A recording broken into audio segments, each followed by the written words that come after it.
Hello students, मेरा नाम है आशीष कपूर और आप देख रहे हो मेरा चैनल फिजिक्स बाय आशीष कपूर। और आज जो है न्यूमेरिकल्स हम लेके आए हैं इलेक्ट्रोस्टैटिक पोटेंशियल पे और पोटेंशियल एनर्जी पे। ये एक न्यूमेरिकल है, इसमें दे रखा है कि 2 point charges 5 10 to the power -8 coulomb and -2 10 to the power -8 coulomb, ये दो चार्ज दे रखे हैं। न्यूमेरिकल मैंने ऊपर लिख दिया है।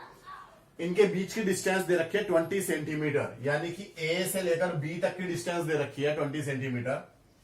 और एक पॉइंट ऐसा ढूंढना है सी जिसपे की पोटेंशियल 0 होगा इन दोनों के कॉम्बिनेशन का। तो मान लिया वो सी पॉइंट यहां पर है और सी पॉइंट की ए से डिस्टेंस कितनी है, अपनी तरफ से लेट की है एक्स, तो बी से वो डिस्टेंस कितनी हो जाएगी 20 माइनस एक्स, क्योंकि बीच की टोटल डिस्टेंस कितनी है 20। तो हमें सी पॉइंट पे पोटेंशियल 0 बताना है और सी की डिस्टेंस ए से निकालनी है। तो आप कैसे करेंगे, लेट एट पॉइंट सी का मतलब एक्स डिस्टेंस, कहां से, फ्रॉम ए, ये आपको बताना है कि कहां से डिस्टेंस ले रहे हो। Let at point C potential क्या है, इलेक्ट्रिक पोटेंशियल क्या है 0, पोटेंशियल इज 0। तो जब पोटेंशियल 0 है तो पोटेंशियल का फॉर्मूला लगाएंगे, पहले चार्ज के लिए भी और दूसरे चार्ज के लिए भी, और दोनों के एडिशन को हम कितना दिखा देंगे 0, और कैलकुलेट करके हम डिस्टेंस x निकाल लेंगे। तो पोटेंशियल का फॉर्मूला हमने थ्योरी में किया है 1/4 pi epsilon naught q upon r।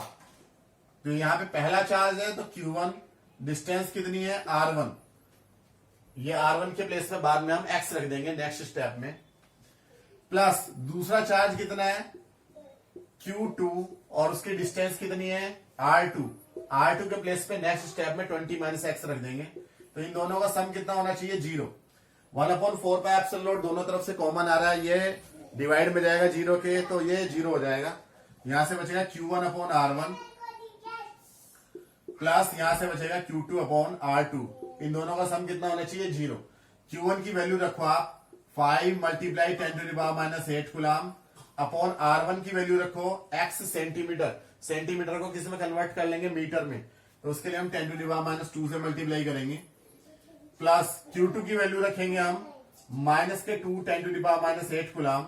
ये माइनस में इसलिए रखेंगे because potential is a scalar quantity और उसमें प्लस माइनस के साइन रख सकते हैं। अगर यही सब कुछ हम इलेक्ट्रिक फील्ड के लिए देख रहे होते तो उसके लिए हम माइनस का साइन नहीं रखते, बल्कि हम डायरेक्शन रखते।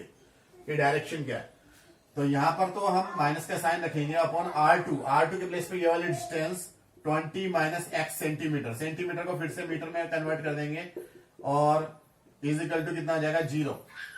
अब ये 10 टू द पावर -2 और 10 टू द पावर -8 दोनों जगह से कॉमन आके 0 के डिवाइड में जाके 0 हो जाएंगे। तो यहां से बचेगा 5 upon X is equal to, यहां से बचेगा प्लस माइनस माइनस होके दूसरी तरफ जाके ये हो जाएगा 2 upon 20 minus x. Cross multiply कर लेंगे, 5 की मल्टीप्लाई करेंगे तो आ जाएगा 100 minus 5x is equal to 2x। 5x को उधर भेजो 7x हो जाएगा, तो x इज इक्वल टू हो जाएगा 100 अपॉन 7 सेंटीमीटर।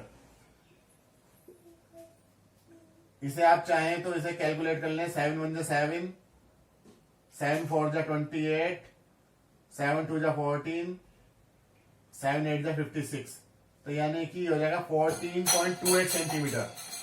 ए से 14.28 सेंटीमीटर की डिस्टेंस पे बीच में आपको क्या मिलेगा, पोटेंशियल 0 मिलेगा। एक आंसर तो ये आ गया। अब हमारा सेकंड पॉइंट में उसमें क्या पूछा है कि आपको पोटेंशियल एनर्जी निकालनी है, तो इसके लिए हम डेरिवेशन कर चुके हैं। इलेक्ट्रोस्टैटिक पोटेंशियल वाला जो मेरा लेक्चर था थ्योरी में, उसी में ही हमने ये डेरिवेशन की थी कि पोटेंशियल एनर्जी कितनी होती है 1/4 pi epsilon not Q1 Q2 upon R। तो ये फॉर्मूला हमें याद रखना है। 1/4 पाई एप्सिलॉन नॉट की वैल्यू कितनी है 9 10 टू द पावर 9, Q1 यानी पहला charge 5 10 to the power -8, Q2 यानी दूसरा चार्ज 2 10 टू द पावर -8, और इसका जो माइनस साइन है वो आगे आ जाएगा बिकॉज पोटेंशियल एनर्जी भी एक स्केलर क्वांटिटी है और R की जगह पे इन दोनों के बीच की डिस्टेंस यानी 20 सेंटीमीटर, सेंटीमीटर को आप मीटर में बदलेंगे तो 10 टू द पावर -2 से मल्टीप्लाई करके यहां लिख लेंगे। तो इसे आप कैलकुलेट करेंगे और आपको क्या मिल जाएगा, इलेक्ट्रोस्टैटिक पोटेंशियल एनर्जी मिल जाएगा। ये नेगेटिव आएगी, नेगेटिव का मतलब आपको इन दोनों चार्ज को इनफाइनाइट से पास लाने में आपको वर्क डन करना नहीं पड़ेगा, बल्कि आपको वर्क डन मिलेगा, गेन होगा, जितनी ये पोटेंशियल एनर्जी आएगी उतना। तो जो है चैनल को मेरे सब्सक्राइब करें और टाइम टू टाइम स्क्रीनशॉट्स लेते रहें, नोट्स बनाते रहें।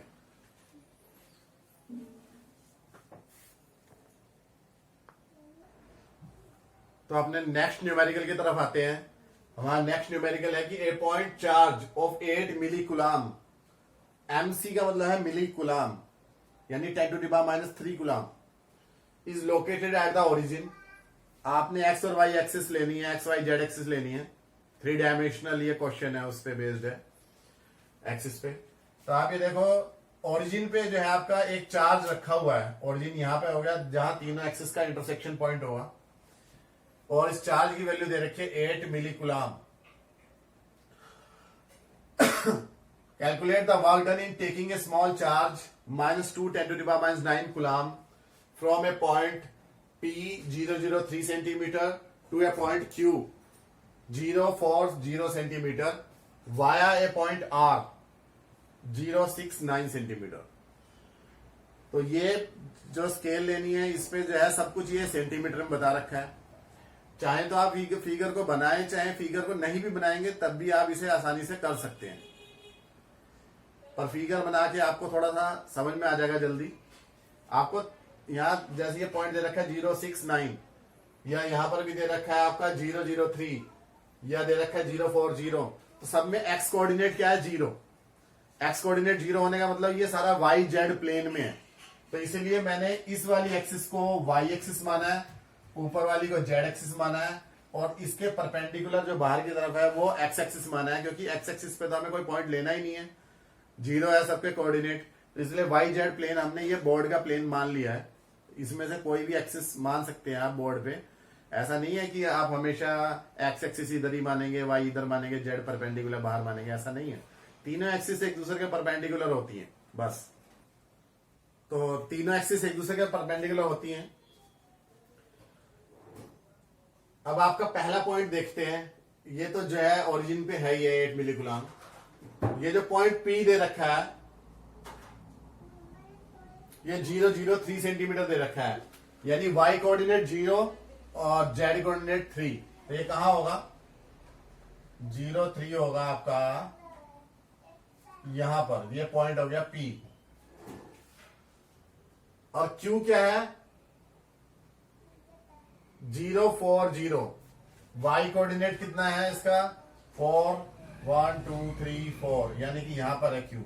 और R का है 069, यानी कि 4 5 6, और ये 1 2 3 4 5 6 7 8 9, तो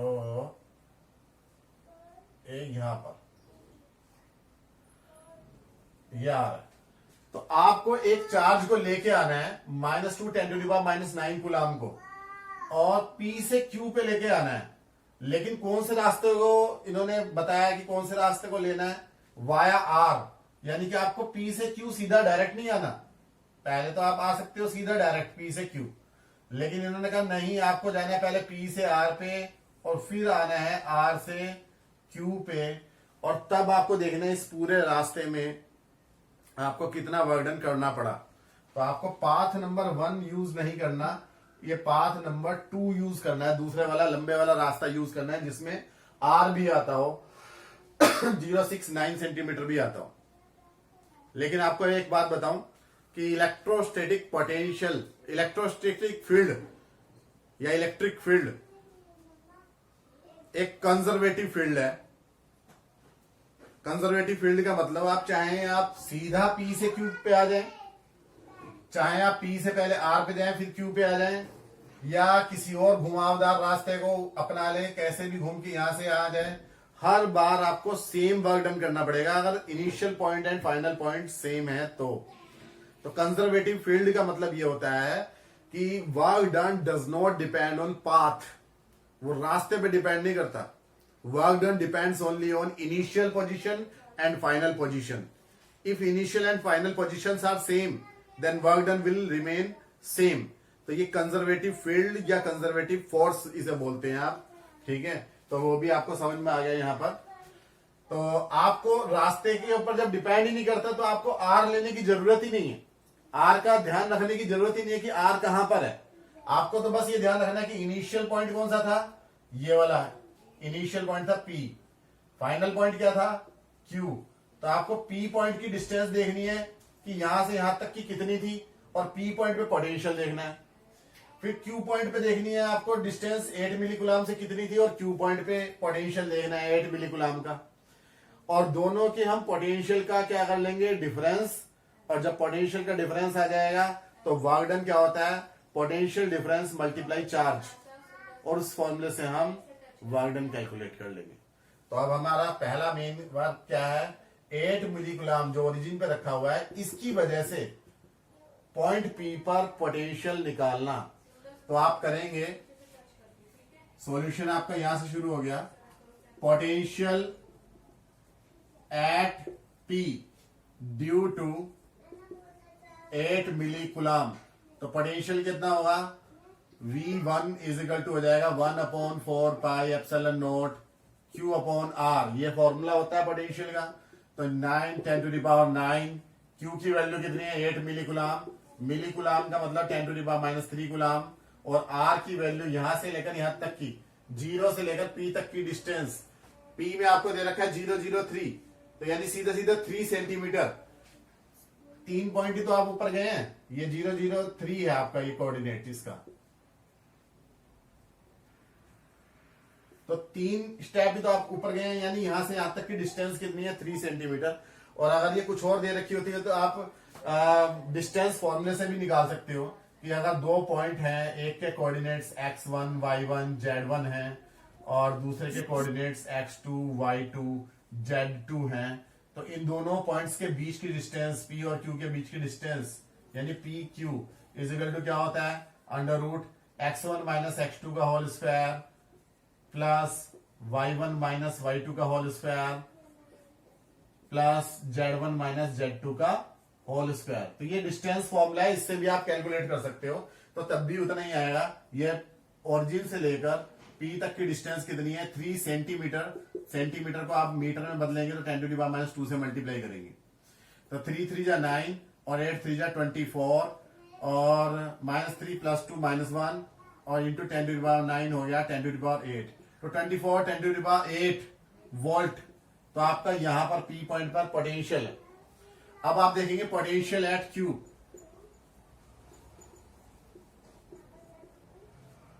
इस पॉइंट पे जहां पे आपको फाइनली लेके जाना है, R को तो छोड़ ही देंगे बिल्कुल। तो V2 will be equal to, फिर से यही फॉर्मूला लगाएंगे, 9 10 टू द पावर 9, इसकी वैल्यू रखेंगे 8 मिली कूलाम की, यानी 8 10 टू द पावर -3 और अपॉन बीच की डिस्टेंस रखेंगे, ये 4 सेंटीमीटर है, तो 4 10 टू द पावर -2, तो यहां से 4 2 जा 8 और 9 2 जा 18 10 टू द पावर 8 वोल्ट। तो पोटेंशियल डिफरेंस, पोटेंशियल का डिफरेंस यानी V, या यूं कह सकते हैं टोटल यहां से यहां तक ले जाने में आपको जो वर्क डन देखना है तो पोटेंशियल डिफरेंस तो देखना ही पड़ेगा। तो V will be equal to V1 minus V2, यानी कि 24 में से 18 माइनस कर देंगे तो 6 और 10 टू द पावर 8 है ये, तो 6 into 10 to the power 8 volt, ये पोटेंशियल का डिफरेंस हो गया। तो work done is equal to होता है पोटेंशियल डिफरेंस इनटू चार्ज। ये फॉर्मूला होता है ये पोटेंशियल की, जब हमने डिस्कशन किया था तो तब हमने अपने लेक्चर में बताया था, पोटेंशियल हो या पोटेंशियल डिफरेंस हो तो वर्क डन अपॉन चार्ज होता है, तो work done is equal to potential difference multiply charge. तो पोटेंशियल डिफरेंस की वैल्यू रखो 6 मल्टीप्लाई 10 टू द पावर 8, और जो चार्ज हम लेके आ रहे हैं, कौन से चार्ज को मूव कर रहे हैं, वो वाला चार्ज रखा जाएगा, यानी कि -2 10 टू द पावर -9। अच्छा एक बात हो रहा है, पोटेंशियल डिफरेंस बाद वाले में से पहले वाले को माइनस करते हैं, तो V2 माइनस V1 करना चाहिए, यानी ये प्लस और ये माइनस होना चाहिए, तो ये माइनस में आएगा पोटेंशियल डिफरेंस। और इस माइनस में आप जब ये माइनस वाले चार्ज की मल्टीप्लाई करेंगे तो टोटल जो है वर्क डन पॉजिटिव हो जाएगा, तो ये हो जाएगा 6 2 जा 12 और 10 टू द पावर 8 में से 9 जाएगा, 10 टू द पावर -1 हो जाएगा, तो यानी कि हो जाएगा 1.2 joule. So this will be work done to move -2 10 to the power -9 coulomb from a point P to Q. Again I am repeating, work done in electric field does not depend on path. It depends only on initial and final positions. आप screenshot ले लें और जो है next numerical पे चलते हैं फिर.